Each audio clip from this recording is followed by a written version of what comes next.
Well, what I think is tragedies are bad at first. I mean, people look, oh, the tsunami, oh, someone got hurt, something bad happened. People freak out. And it is bad. I'm not saying like, oh, I want tragedies to happen. But that being said, one thing I've seen that tragedies generally almost always do is one, make people aware, like you're saying, people are looking around, people are being safer. Maybe it exposed something that was wrong in the society or something that was going goofy, and then we can address it, like shooting. People can say, oh, that we need mental health for some people. We can focus on the mental health aspect, and we can focus on helping people who we may have ignored before. And the second thing is, even if we can't fix it in that regard, we can look at it and say people are coming together and helping each other. Yes. And sometimes I wish it didn't, and sometimes it doesn't take a tragedy to do that. Sometimes it does. But even when a tragedy hits, people get together. And I know this sounds crazy, but people get together and they make a better situation out of that tragedy. Even though it's such a terrible negative experience, people come together and they find a way to make their society, their community better by socially cooperating. If we can get to that point without the negative experience, that'll be great. But sometimes it does take a negative experience in our lives to band together, to work together. I cannot believe it was in broad daylight, man. Like, it was like 5:30 in the afternoon by Little Italy Pizza, and just bang, bang, bang, bang. I'm like, holy shit, dude. Like, what the heck? And I'm reading it in the paper, and I'm like, man, like, it was like I was literally a block away from there the Saturday before at a punk/metal show at the skate park. They finally built a skate park here in Brandon for the kids that love skateboarding. And I'm telling you, there's a lot of good young kids skateboarding. I sometimes I go there and just watch them because these kids are amazing. And I'm like, why didn't this happen before, you know? And another thing I'm noticing in my city is baseball diamonds are basically, there's nobody playing baseball. And I'm like, man, why aren't kids out here playing baseball? Because that's what I did when I was a kid. And I'm just noticing all these changes that are happening in society. One reason is because of technology keeping kids in the house. When I was a kid, I was allowed to have a video game system and be in the house on the computer, but I always wanted to be outside, playing, interacting with other kids, playing, using my imagination, building tree forts, playing sports, or you know, playing war. Like, we used to have toy guns, and we would like form factions and play war. I mean, that's what we did. That's what you do when you're a kid. You don't sit in front of a screen for 24 hours a day and fry your brain. I mean, you got to get out there and interact to learn life. My grandmother used to tell me, okay, Brian, or my sisters, she'd get in a tither, she'd call it, and she'd say, Debbie, Jeannie, Francis, whichever one she was looking at, and you just go on, get outside and get the stink off. Yeah. And just go outside, get the stink off yourself, and then do something.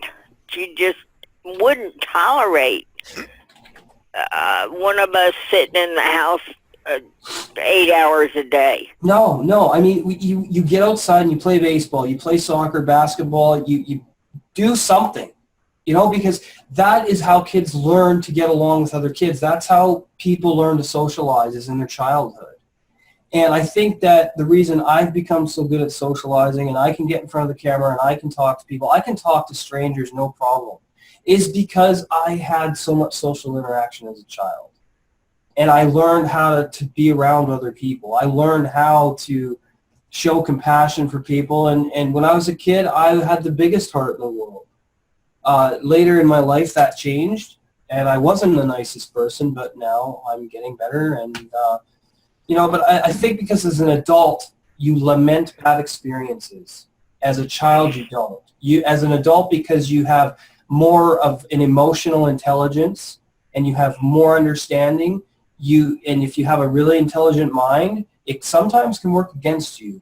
Because when you have that type of emotional intelligence, you will lament bad experiences. I don't know why this happens, but it's a characteristic of having a strong intellect, is lamenting bad experiences. And I think that when you do that enough, I know from personal experience, it becomes a habit. So whenever something really bad happens, all you can think about is what you could have done to change it. Well, there's nothing you could have done to change it. Yes, you may have some regrets, but I think instead of having regret, you should learn from that instead of having those regrets. Turn that into a positive. I had bad relationships because I was a selfish person. I've turned all that around. So the next woman I'm with is going to get the Chris that she deserves instead of the Chris that was bad to women before or took them for granted, you know. So, but it took me a long time to stop. Oh, you've come a long way. Yeah. It took a long time to get through seeing myself as a victim and then going, well, wait a minute. No, I'm not, because I've learned something from this and I'm turning it into something positive now. And I'm going to choose to be aware of this when it happens, or if it's even starting to happen, and then I can turn it around on a dime instead of having to go through the same cycle over and over and over again. And it was one of the exercises we did in Pay Me What I'm Worth, where in Chapter 4, we made a timeline chronologicing the last, as long as we could remember, and in different areas of our life. So it was a way for me to externalize those patterns that I wanted to change in myself. And I'm working very hard on doing that every day. So I think that is the main aspect of turning negative experiences around, is finding the material and the knowledge and the people to learn from to do it. Because you can't do it on your own. You have to have help.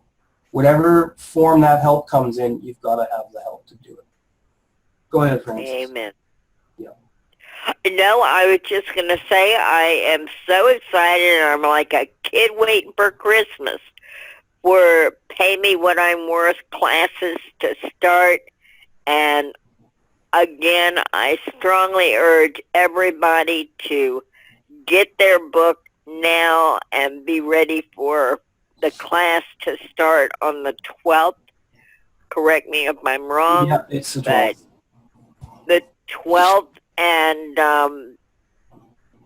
get in touch with Kareem and Chris and Marcia, and get tuned in to Pay Me What I'm Worth, because it's going to be worth a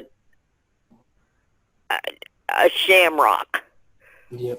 For lack of a better expression. It's just going to be a journey, a lifelong journey that everybody should take.